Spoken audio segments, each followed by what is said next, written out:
Hello, my friends. Thanks for joining me on the Money Girl podcast. My name is Laura Adams, and I'm a personal finance and small business expert, author, and educator who's been hosting this show since 2008. Each show that I bring you is like a mini training. It's on a topic that I believe is essential for your financial and personal success.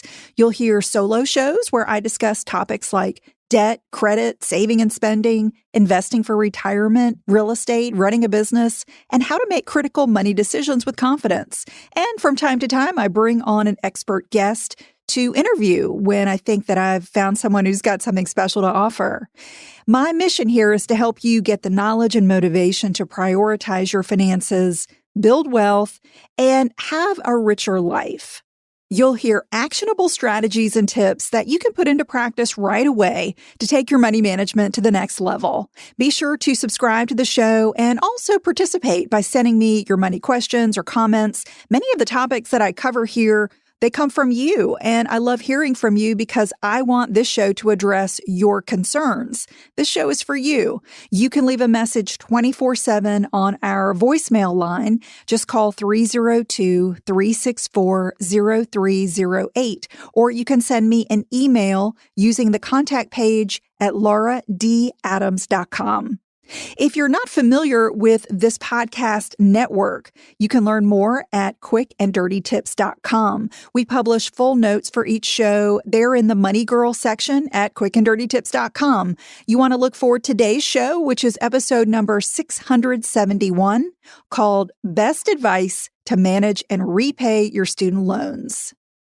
So we're going to review updates to COVID relief for student loan borrowers and offer tips to manage your federal and private student loans. I think knowing your options is so important because it can help you find the best repayment options and relieve financial stress. Some of these options you may not even realize are available. So getting familiar with the whole student loan landscape is so important to everyone who's got student loans. And maybe if you don't have any student loans, you might pass this podcast along to somebody you know who does have loans that they're struggling to repay. And if your finances are in good shape and you want to pay off your federal and your private student loans even faster, I'm going to cover 5 great options for that as well. A typical email I receive goes something like this: "Help! Exclamation point. I have student loans. What advice can you give me?" Now, that's certainly a broad question, but I definitely understand why so many American graduates feel buried under the weight of debt and are looking for help. According to educationdata.org, student loan debt in the United States totals $1.68 trillion, and it just seems to grow every year. This debt is held by 44.7 million borrowers who owe an average of $37,584 each. Now, borrowers with federal loans owe a little bit less. They're at $36,520 on average, but those with private student loans owe much more at $48,819. Unfortunately, these high numbers cause quite a burden on the average person. The burden of student loans can cause a lot of people to feel like they can't fully live their life. You might delay getting married, starting a family, buying a home, or starting a business due to the financial burden. So I hope you'll stick with me and we'll talk about some solutions to managing your student loans better, whether you've got a financial hardship or not. I think knowing the right ways to handle them is key. So let's start by talking about what's going on with COVID student loan relief. When the pandemic's economic fallout began, almost a year ago, it was pretty clear that student loan borrowers were going to need assistance right away. So in March 2020, the Coronavirus Aid, Relief, and Economic Security Act, which is called the CARES Act, it became law. It suspended payments, it stopped collections on defaulted loans, and it set the interest rate to 0% for the loans owned by the United States Education Department. And all of this went into effect through September 30, 2020. Now, before that date hit, The forbearance period got extended through December 31st, 2020. Then the measures got extended again to January 31st, 2021, and finally extended again to September 30, 2021. So that's where we are now. We're looking at an extension of relief through September 30, 2021. Could that get extended again? Maybe. Could there be other legislation and relief put in place by the Biden administration? Maybe. All of this is an unknown. So I would encourage you to do what you can right now based on the information that we know. So when we talk about relief, we have to understand which types of student loans qualify for COVID relief. Right now, the federal government has to own a loan in order for it to qualify for relief. So this is going to include direct loans that are either subsidized or unsubsidized, direct plus loans, direct consolidation loans, federal family education loans or FFEL loans, and federal Perkins loans. These are all types of federal student loans. Now, an important thing to know is that FFEL loans that are owned by a private lender or Perkins loans that are owned by your school, they do not qualify for relief because they are not owned by the federal government. They are owned by a private institution or a university or a school. Be aware that, if you don't have a loan that has gone into relief, you're going to need to seek some other types of repayment options. I mentioned that direct consolidation loans are eligible for relief, so this could be a strategy to pursue. The government offers this option when you've got more than one federal student loan in your name. They can be consolidated or combined into one new loan called a direct consolidation loan, and it's got an interest rate that is a weighted average of your loan rates. So, doing a consolidation doesn't save you any money on interest, but it does kind of wrap everything up into just one simple loan that you've got to keep track of and pay. Doing a consolidation would qualify the loan for COVID relief. However, you do need to be mindful that the interest rate could be higher after the suspension expires than what you're currently paying. So again, if you are, wrapping loans up and you've got a pretty low rate on one loan and you've got a higher rate on another loan, when you consolidate them together, you're going to pay something in the middle. So in most cases, that's going to help you. A more important downside to consider is that you may lose benefits from your original loans by consolidating. So that could be forgiveness for public service work, certain repayment options, and interest rate discounts or rebates. So you need to speak with your loan servicer about the pros and the cons of consolidating a non-qualifying loan into a direct loan in order to take advantage of the no payment and no interest suspension period, this COVID relief. And if you're not sure what type of student loan you have, again, ask your servicer, or you can use the National Student Loan Data System to find out, and I'll put a link to that in the notes for the show. Now, let's talk about relief for private student loans.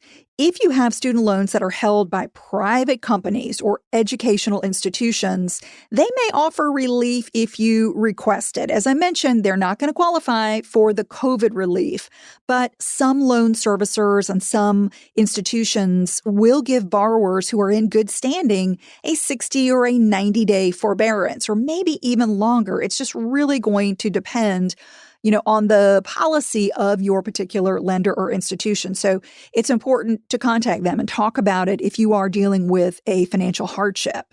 However, be aware that interest is likely to accrue on any private loans during a suspension.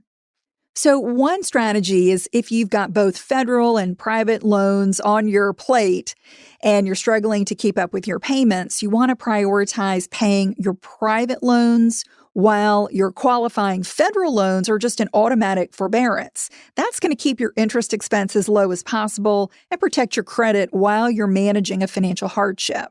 If you've got multiple private loans, you may qualify to refinance them for a lower interest rate, cutting your monthly payment. So unlike with a federal consolidation, when you've got private loans and you refinance them all into a new product, you actually may get a lower interest rate. But this is going to depend on the institution that you're applying to. And there are some lenders who may refinance both federal and private student loans together into one product. Again, it's just going to depend. But a private lender, whenever a private lender is involved, they will evaluate your current financial situation. They're going to look at income, they're going to look at credit in order for your application to go through for either a new loan or a refinance. So you may not get approval if you're in, really serious financial trouble right now. Every lender's underwriting requirements for refinancing are different, so you need to shop and compare offers from several companies to make sure that you get the best deal. In other words, you need to do some homework. You need to do a little bit of communication with your current lender, and if they can't provide what you need, then begin looking around at what's available with other companies. Now, a common question that comes up is, Laura, should I pay my suspended student loan? It's gone into automatic forbearance, so I don't have to pay, but should I? Well, if your student loan qualifies for relief, you should definitely know. Your loan servicer should have contacted you or stopped your automatic payments back in March of 2020. And again, that arrangement is going to continue at least through September 30, 2021. And this is welcome relief if you're dealing with a financial crisis, but it's optional. If your finances are in a good place, continuing to make full or partial payments during the forbearance can help you get ahead.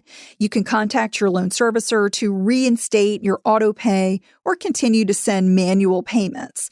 With 0% interest during forbearance, the full amount you pay gets applied to your principal loan balance. Now, this is after any accrued interest or fees are settled up on your account, but provided you don't have any of that kind of, hanging over your head, your full payments are going to go toward principal. That allows you to whittle down your debt faster. However, you don't have to pay anything to get this 0% interest during the relief period. Even if you don't make any payments, no additional interest is going to accrue. It's going to remain at 0%, at least through the end of September. Now, one situation when you definitely should not pay a suspended student loan is when you're in a forgiveness program. So this could be the Public Service Loan Forgiveness Program. This could be if you work for the government or a nonprofit, you may qualify for it. Or you're in Stafford Loan Forgiveness. This is for teachers. If you're a professional teacher at a nonprofit or certain public schools, you might also qualify for Perkins Loan Cancellation. This is for certain public servants like teachers, law officers, military, medical providers, and firefighters who work with low-income families, special needs students, or they teach a subject with a shortage of qualified teachers. So these are just a few examples of forgiveness programs. There are a lot more out there. If you qualify for a forgiveness program, make sure that you understand that your skipped payments during the relief period count toward loan forgiveness, just like you paid them. So it is in your best interest not to continue paying student loans that already qualify for forgiveness because you're getting credit for them whether you pay or not. So don't pay. You're better off using that money for something else, such as shoring up your emergency fund. Also note that skip payments during forbearance do not hurt your credit. They get reported to the credit agencies just as if you paid them on time. So the takeaway here is that there is not a downside to taking the government up on this automatic forbearance. But if you're in good shape and you can afford to pay, that will help you get ahead. Now, as I mentioned, the CARES Act could extend student loan relief beyond the current expiration date of September 30th. But if not, you should receive notice from your loan servicer at least 21 days before your payment is due. And if you're worried that you will not be able to afford your loans after forbearance in the fall, it's a really good time to investigate a repayment plan that's going to meet your needs.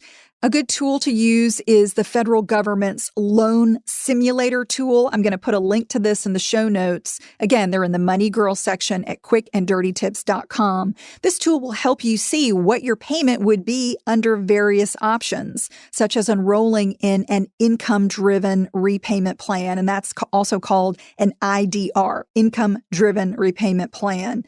You're going to see multiple IDRs, available from the federal government. These may reduce or even eliminate your payments based on your income and your family size. If you enroll in one of these payment plans during the suspension period, your payments may automatically remain suspended after the relief expires. So that would mean, you may not have to pay anything after the CARES relief ends, or you may qualify for a substantially reduced payment. And if you're already on an IDR plan and your income has dropped, you want to be sure to update your information so that you will get a new payment amount based on your current financial situation. When the forbearance ends, you may be eligible to pay a lower amount that's more affordable. Now, in addition to using the loan simulator tool that I mentioned, you can also contact your loan servicer to discuss the best repayment plan, which I definitely recommend. Now, let's talk about what to do if your finances are in great shape and you want to pay off your federal and private student loans faster. Here are 5 options. Number 1, pay bi-weekly. So this is kind of a secret weapon that you can use to whittle down your balances on student loans or any type of installment loan faster and pay less interest. Make bi-weekly instead of monthly payments.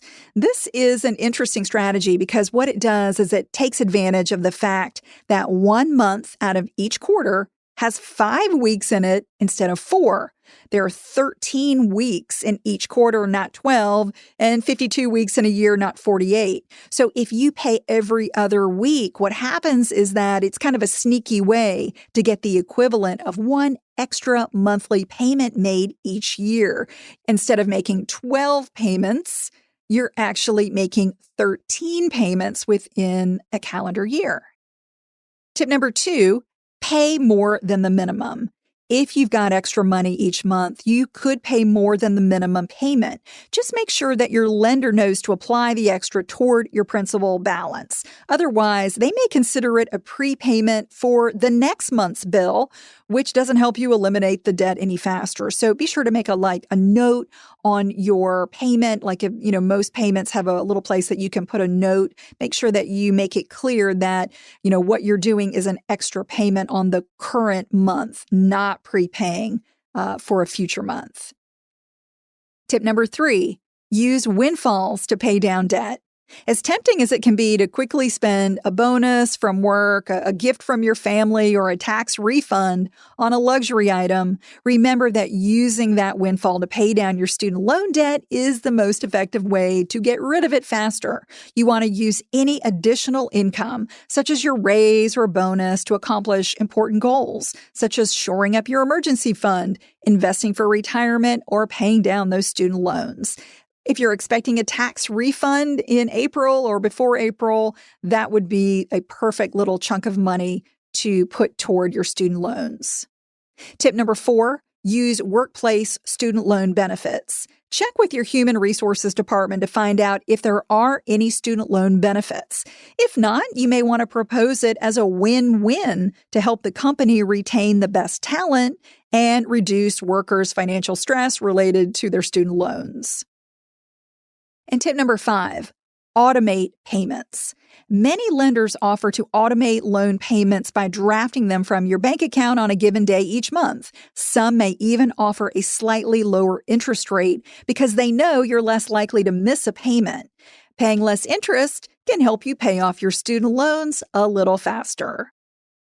I hope this has been helpful if you're struggling with student loans, or maybe you've got kids or friends who are struggling. Also, before we go, I want to invite you to sign up for my newsletter. I send out a weekly short email with updates that are filled with tips and tools that I think you'll enjoy, helping you save more, grow your money, and become an amazing money manager. So visit lauradadams.com to sign up or text me. You can send a text right now. It's Get Updates with no space. So send Get Updates to the number 33444 and you will be on my list. And if you don't like email, no problem. You might want to stay in touch by joining my private Facebook group called Dominate Your Dollars. It is filled with an amazing group of people who are helping each other and really up-leveling their personal finances. So if you want to join that group, you can search for it on Facebook or text dollars, DOLLARS, to that same number, 33444, and I'll send you an invitation. That's all for now. I'll talk to you next week. Until then, here's to living a richer life. Money Girl is produced by the audio wizard Steve Rickyberg with editorial support from Karen Hertzberg. If you've been enjoying the podcast, take a moment to rate and review it. We love seeing your comments, and they really help us make sure that new listeners can find the show. You might also like the backlist episodes and show notes that are always available at quickanddirtytips.com.